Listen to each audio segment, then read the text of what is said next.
Why, hello, boys and girls, I'm ShortySX, and today I'm bringing you Quickscope Tips Episode 2, where I'll be talking about my favorite class setup, because, now I've actually had enough experience with the game. I've prestiged a few of my guns, I've already, on my first prestige, quite a few levels up, so I'm kind of enjoying this game. I have tried a lot of the perks and attachments and so on, and I feel like I finally created a class I feel happy with, and one I'm probably going to stick with for a while. So I thought I'd share it. And of course, keep in mind these are just my suggestions, and I'll go through all the alternatives as well in case you guys want to change something around. And please do, everyone has their own style. So this is just what works for me, and I'll give you plenty of options. But before we get on to that, just a quick note about the gameplay. The gameplay is actually really decent.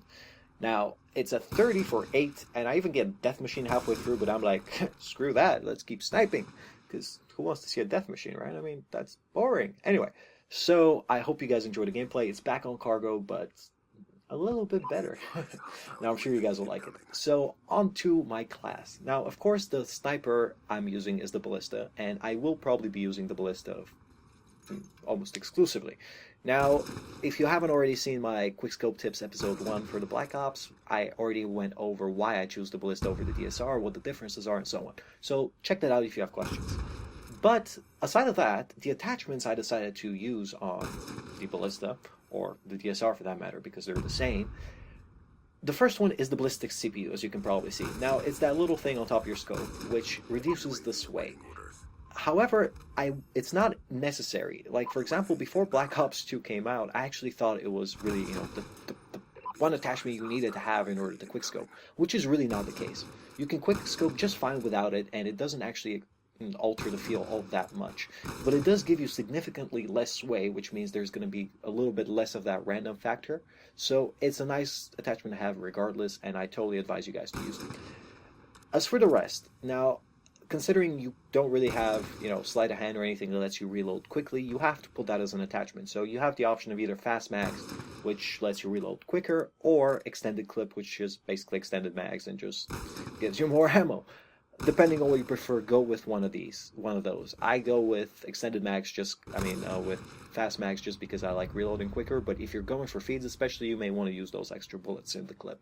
So anyway, the third attachment I have found to be pretty useful is FMJ. Now, of course, FMJ gives you better bullet penetration and better damage to enemy kill streaks if you decide to shoot any of them down with your sniper, but it's very useful when you're trying to get collaterals, triples, and stuff like that, because in this game, the bullet really picks up power as it goes through other enemies, and if you manage to see 3 people in a row with FMJ, you can easily knock them all down without any trouble. So that's the benefit of that one, and that's why I have it. Plus, it's nice being able to shoot through stuff. That's also why I used a wildcard, which lets you select 3 attachments for your primary weapon, which, is quite nice, but for that you have to give up your secondary or lethal and tactical grenades and so on. But as you see, I've given up all of that. I have no secondary, no tactical, no lethal grenades, just to have 2 wildcards for the extra attachment and the extra perk. But with that said, let's get on to the perks.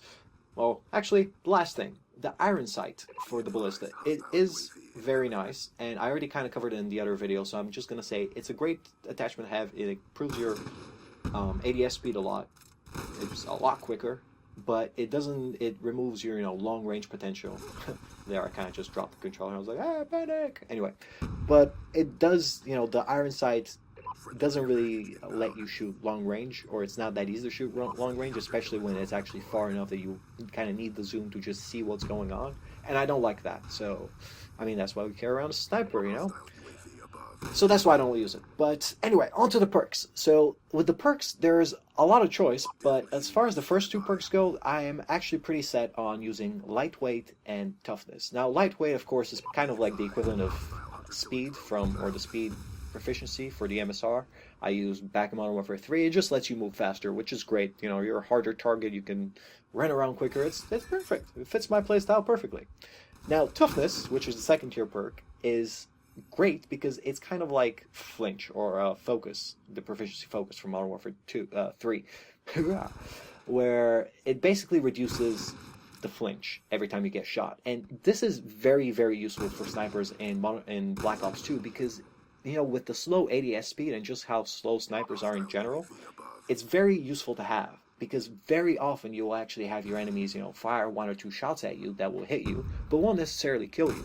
And as long as you have toughness on, your aim is not gonna shift all that much, and you can still land that quickscope without much trouble. But anyway, so that's a great perk to have. Now for my third tier spot, perk spot, I'm actually really, there's so many of them I like that it's really been hard to kind of come down with only two. But the two I kind of have to go with at the moment are Dead Silence, which mutes your sounds, and also your yells. Like, I don't know if you guys have noticed, but you can yell quite loudly, especially in team games like Enemy Down and bullcrap, which your enemies hear. So by having Dead Silence kind of cuts that stuff out. No more loud mouthing. But aside of that, Dead Silence is great because no one hears your footsteps. You don't hear your footsteps. It's just something I really loved all the time. The other one I go with is Dexterity. Now, Dexterity gives you faster aim after sprinting. You can see how right now, when I'm sprinting, my sniper goes down, but as soon as I stop, it kind of just pops back up almost instantly. That's what Dexterity does. It also lets you climb stuff faster, but it's the first part, the faster ADS, is kind of like the pro version of Steady Aim in Modern Warfare 3. So it's pretty useful, and I like it. Of course, the other alternative is Extreme Conditioning, which just gives you longer sprint, which is great for me, for running around and rushing and so on. So that's a definite choice if you don't go with Dexterity. As for the rest, there's actually a few more I really like. Like, for example, Awareness, which gives you better, you can hear enemies better, not just their footsteps, but also their yells and movements and drops and climbing and all that. So that's a great perk to have. And so is Engineer, which is kind of like Sit Rep. It lets you see enemy explosives, but it also lets you booby trap their care packages, re-roll them, and it's very useful. The sad part is, with no specialist, you can't really pick more than two of them, even if you use the wild card. So you kind of have to only pick two, and I have to go with Dead Silence and either Dexterity or Extreme Conditioning. But with that in mind, I hope you guys enjoyed this. I also run very low kill streaks, like UAVs, care packages, those, hunter-killer drones, because those are just fun. But that pretty much covers up my class, and I hope you guys enjoyed this gameplay. Pretty dynamic, pretty nice, so I liked it.